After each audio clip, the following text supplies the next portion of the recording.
Bon début de journée. Encore une fois, j'ai le plaisir de vous souhaiter la plus cordiale des bienvenues à cette autre émission de la série Les Champions des quilles à TVA Sport avec mon analyste Danny Potier. Bonjour, Danny. Bonjour, Christian. La série tire à sa fin et lentement mais sûrement, Danny, on se dirige vers la finale. Alors, ce matin, encore une fois, notre équipe de champions en titre, Michel Jourdain, Mathieu Fafard, sont à l'œuvre.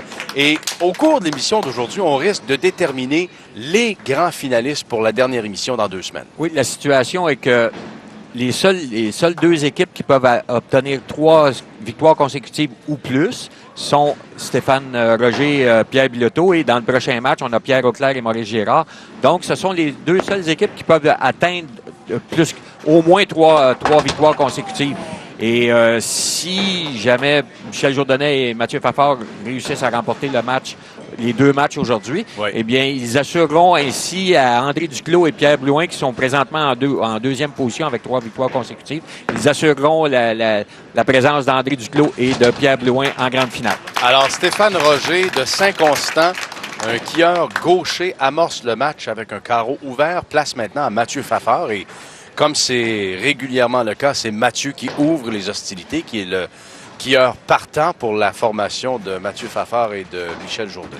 Et que peut-on dire de Mathieu et de Michel, qui n'a pas été dit depuis quelques semaines? Des performances incroyables. La semaine dernière, Danny, là, ça jouait fort. Écoutez, 569 à eux deux lors d'un match, lors du dernier match de l'émission de la semaine dernière. 22 abats sur une possibilité de 24. Et tu sais, dans le monde des quilles, on dit souvent, les joueurs disent obtenir une série de victoires, c'est extrêmement difficile. On utilise l'expression avoir un break à quelque part. Oui. Et ça a été le cas la semaine dernière, car dans le premier match, on a une performance ordinaire.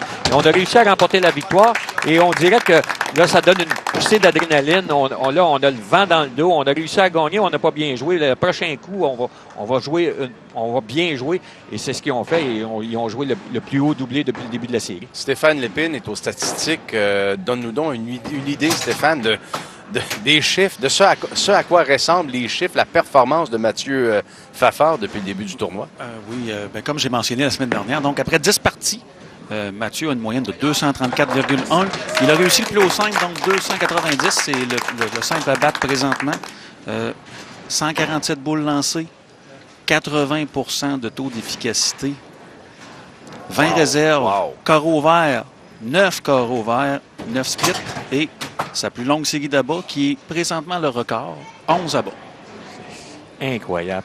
80 % de taux d'efficacité. 4 abats sur 5 lancés sur une base régulière. Et Stéphane a mentionné 9 carreaux ouverts pour Mathieu Fafard depuis le début du tournoi. Mais ce qu'il faut souligner, c'est qu'il y en a eu 4 de ces 9 carreaux ouverts dans un seul match. Dans un seul match. Alors, il a été extrêmement régulier. Il semble y avoir un problème technique. Est-ce que les cordes se sont entremêlées, les cordes des quilles sur l'allée 60? Quelque peu, et voilà, c'est réglé. Donc, on sait exactement du côté de Stéphane Roger et Pierre Bilodeau. Pierre Bilodeau qui avant que le match commence, quand on parlait d'intimidation, d'une façon de l'intimider, écoute, des performances comme la semaine dernière, c'est probablement la meilleure façon d'intimider un adversaire. Oui. Et Pierre Bilodeau, comme commentaire avant de commencer le match, a laissé sous-entendre oui, il dit, je me sens comme si je m'en allais à l'abattoir. Donc, tu vois comme dans quel genre, dans quelles circonstances, quand même si je sais très bien que Stéphane Roger et Pierre Bilodeau sont d'excellents compétiteurs et ils vont vendre chèrement leur peau, on a quand même ce sentiment d'infériorité lorsqu'on arrive sur les allées, car on sait que ça sera extrêmement difficile de remporter le match.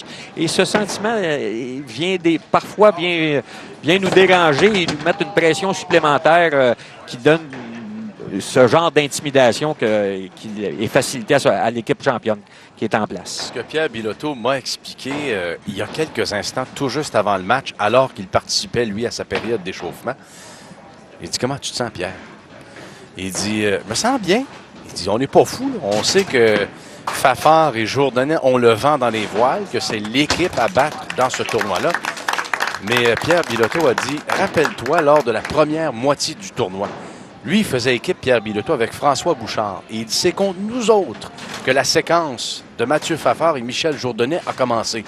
Et Pierre Bilodeau m'expliquait qu'il était avec François Bouchard, les champions en titre, lorsque Mathieu Fafard et Michel Jourdain les ont battus pour commencer leur séquence. Alors, Pierre Bilodeau a dit, moi, je m'en vais en quelque sorte chercher ma revanche.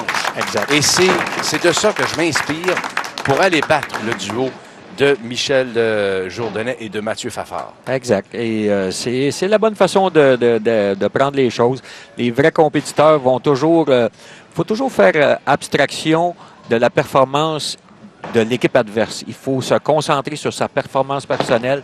Et comme je l'ai déjà dit, ce n'est pas l'équipe adverse qu'il faut battre dans le monde des quilles, c'est les alliés. Si on bat les alliés... et soi-même. Exactement.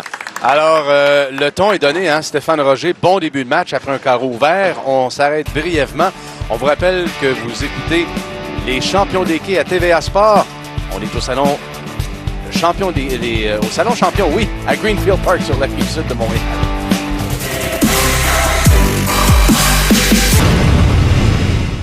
Le sous-titrage vous est présenté par Hyundai Président Boulevard Saint-Jean et Hyundai Prestige rue Saint-Jacques à Montréal qui vous invite à venir essayer l'Elantra, véhicule le plus vendu au Québec.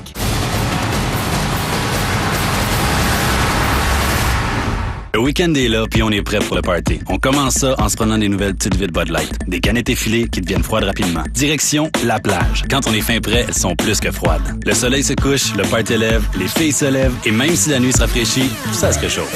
Le lendemain, on va au chalet de Pat. Les petites vides dans le glaciaire sont glacées en moins de 2. Le fun commence, puis JP nous sort sa gigue. Il y en a qui se trémoussent, il y en a qui se dandinent. On danse comme si personne regardait, mais tout le monde regarde. L'été est là, et ces petites vides deviennent froides rapidement. Parfaites pour la vie Bud Light. Une bonne raison d'aller à l'île aux Coudres, l'hôtel Cap-aux-Pierres. Un beau coup de cœur. Vivez l'hospitalité du groupe Dufour à l'hôtel Cap-aux-Pierres. Un lieu de villégiature par excellence. Vous vous sentirez vraiment comme chez vous. Partez en excursion à vélo et découvrez des paysages enchanteurs à couper le souffle. L'hôtel Cap-aux-Pierres vous invite à laisser le fleuve rythmer vos vacances. Cet été, ramenez avec vous les plus beaux souvenirs de vacances. Réservez sur hôtelcapaupierres.com, un membre du groupe Dufour.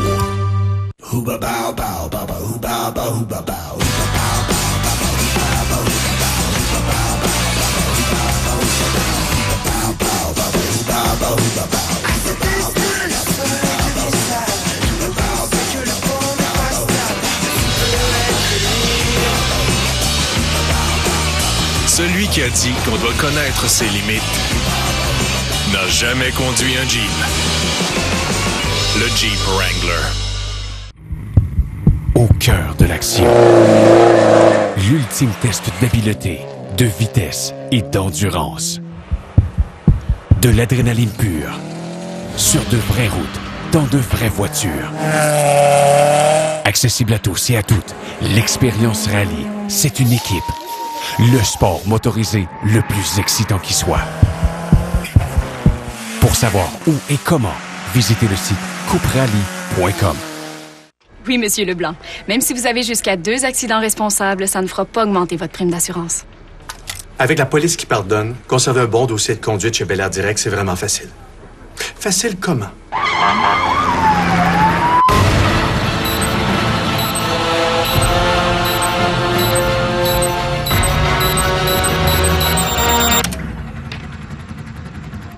Facile comme ça.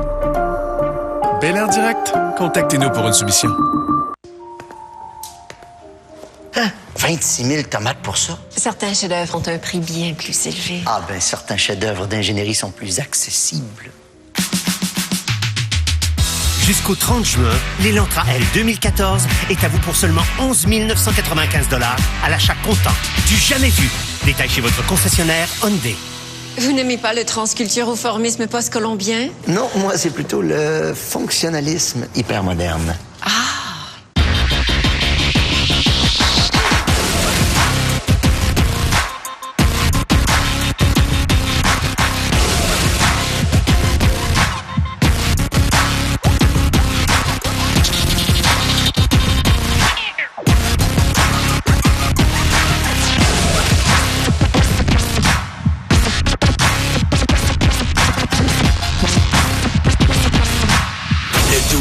Sur la chaîne TVA Sport. On a un très bon match ici en début d'émission entre Stéphane Roger et Mathieu Fafard. Stéphane Roger après un carreau vert, 4 abats de suite. Mathieu Fafard n'a aucun carreau vert, alors ça s'annonce bien. Et on a aussi de visite, Danny. Oui. Il y a des gens qui sont avec nous pour le match d'aujourd'hui. Ici au Salon Champion à Greenfield Park, ce sont les gens des Chevaliers de Colomb, conseil numéro 2267 Santa Maria, ici tout près à Ville-le-Moine. Et avec nous, le grand chevalier du conseil, M. Georges Desormeaux. Bonjour, M. Desormeaux. Bonjour, monsieur. Bienvenue à l'émission. Et derrière Danny, il y a M. Raymond Scalzo, qui est le député du district numéro 55. M. Scalzo, bienvenue parmi nous. Messieurs, c'est intéressant de vous avoir avec nous à l'émission d'aujourd'hui. Monsieur le Grand Chevalier, à peu près tout le monde a entendu parler à un moment donné des Chevaliers de Colomb. Par contre, ce n'est pas tout le monde qui sait exactement ce que font les Chevaliers de Colomb. Décrivez-nous un peu le rôle et l'implication des Chevaliers de Colomb dans la communauté. C'est exact. Nous, on est... les Chevaliers de Colomb, d'ailleurs, ont été établis en 1882 avec l'abbé Michael McGivney. Et c'était pour protéger l'orphelin et la veuve. Parce que au Connecticut, à New Haven en ce moment, alors il y avait énormément de difficultés dans le chômage et les hommes mouraient vite. Et les femmes avaient énormément de difficultés à élever les familles. Vous parlez du New Haven et du Connecticut, parce que c'est là que se situe le siège social des Chevaliers de Colomb. Exactement. Le conseil numéro 1 est établi là, exactement à New Haven. Et alors, localement, vous, là, ici à Santa Maria, parlez-nous de vous, le conseil numéro 2267. Nous, ici, le 2267, autant comme les autres, comment je peux dire, conseils dans les alentours, qu'on appelle un district, dont M. Scalzo est notre patron, notre représentant pour le district. Nous, ici, dans les Chevaliers de Colomb, ce qu'on fait, on aide énormément les gens en faisant toutes sortes d'activités. Si vous regardez, nous, le mois passé, le 22 mars, vous deviez d'ailleurs être ici, vous autres, pour enregistrer votre émission. Oui, au mois de mars, vous étiez actifs ici au Salon on avait justement un tournoi de quilles pour ça. Et cela nous permet à ce moment-là d'aider les gens dans le besoin. Autant nos frères comme les autres, toute personne qui nous en fait la demande. Et on sait qu'il y a beaucoup de monde dans le besoin. Énormément. Et là-dessus, on aide beaucoup aussi nos paroisses. Les paroisses, pour nous, c'est important. On est d'ailleurs dans la religion catholique. Alors, ce qui est important pour nous, c'est les heures de bénévolat qu'on peut donner à nos paroisses. Oui. On donne par année, environ 1 million d'heures de bénévolat qu'on donne à tous les ans. Et en argent monétaire, là, à travers le Québec, on donne 10 millions pour différentes œuvres qu'on fait. Alors, c'est une chose qui est c'est très important. Et on sait que Michel Vallière, qui est le directeur général ici au Salon des Champions, est membre chez vous. Exact. Et comme vous venez de le décrire, M. Desormeaux, le mouvement des Chevaliers de Colomb, c'est en quelque sorte un don de soi. Quelles sont vos prochaines activités? Bon, dans nos prochaines activités, nous, d'abord, là, à tous les mois, dans différents conseils ici de la région, on a des déjeuners, on a des soupers spaghettis. On fait toutes sortes de soirées exactement pour ramasser des fonds. Oui. Ça lâche pas. Le seul temps où on est un peu tranquille, c'est durant l'été, parce que les gens partent en vacances. Mais durant toute l'année, tous les membres, c'est du bénévolat qu'on fait. Toutes les activités qu'on peut avoir de besoin, c'est toujours un membre qui est prêt à nous aider. Bon, je vais revenir à vous dans une seconde. Passez donc le micro à notre collègue M. Scalzo. Raymond Scalzo est député district numéro 55. M. Scalzo, en quoi consiste votre rôle de député de district et comment vous impliquez personnellement dans le mouvement des Chevaliers de Colomb? Bon, pour commencer, mon rôle, c'est d'être m'assurer que les conseils fonctionnent selon un code d'éthique clairement établi par l'Ordre. Oui. Ensuite, apporter mon support à mes grands chevaliers en cas de besoin. L'implication, bien évidemment, c'est, comme le disait le grand chevalier Georges Desormeaux, c'est du bénévolat. Donc, à ce moment-là, c'est évident que les heures sont comptabilisées, mais évidemment, là, on ne compte pas notre temps comme tel. Est-ce que c'est de plus en plus difficile, M. Scalzo, à recruter des membres? Oui, je crois, comme à peu près toute organisation dans cette ère moderne. On aimerait aussi avoir des jeunes. Alors, évidemment, pour accéder à l'ordre, il y a 3 critères importants. Évidemment, être un homme. 18 ans et être baptisé. Catholique. Catholique. Exact. Voilà. On va repasser le micro au Grand Chevalier, M. Desormeaux. J'ai une question à 100 000 pour vous, M. le Grand Chevalier. Qu'est-ce que vous répondez aux gens qui disent que les Chevaliers de Colomb, c'est pas assez de mode? Bien, disons que les Chevaliers de Colomb, si on regarde le nombre d'années qu'on est établi, c'est sûr que la mode s'est changée. La mentalité des gens est changée. On a beaucoup de difficultés, question d'obtenir des gens pour faire du bénévolat. Mais il faut penser aussi que nous, on fait du bénévolat, mais il faut penser à nos épouses là-dedans, nos femmes, qui, eux, nous encouragent, puis qui acceptent qu'on soit si libre, de nous libérer, si vous voulez, de chez nous, pour se rendre. Ce qui est encore plus difficile, c'est justement dans nos jeunes couples. Les jeunes couples, aujourd'hui, n'ont pas le choix. Il faut que la femme travaille et le mari reste à la maison pour aider aussi. Monsieur Desormeaux, Monsieur Scalzo, le match tire à sa fin. Je tiens à vous remercier tous les deux d'avoir été avec nous aujourd'hui ici au Salon de quai Champion à Greenfield Park. Bravo pour ce que vous faites, bravo pour votre implication. Et on va rappeler aux gens, aux téléspectateurs de TVA Sport, si vous êtes intéressé à vous joindre aux Chevaliers de Colomb, au mouvement, chez vous, comme ici, dans Ville-le-Moine, pour le Conseil Santa Maria, c'est très simple. On va sur Google et on clique les Chevaliers de Colomb, on va vous trouver immédiatement. Exactement. Et vous serez toujours la bienvenue. Si quoi que ce soit, vous avez besoin de renseignements, on est là pour vous renseigner. Merci infiniment. C'est moi. Longue vie au Conseil 2267 Santa Maria. Merci Georges Desormeaux, Grand Chevalier, Raymond Scalzo, député district numéro 55. Messieurs, merci. Merci infiniment, messieurs. Merci au nom de toute la population pour ce que vous faites. Alors voilà, on est en fin de match. Les Chevaliers de Colomb 2267 Santa Maria sont parmi nous ici aujourd'hui au Salon de quai Champion.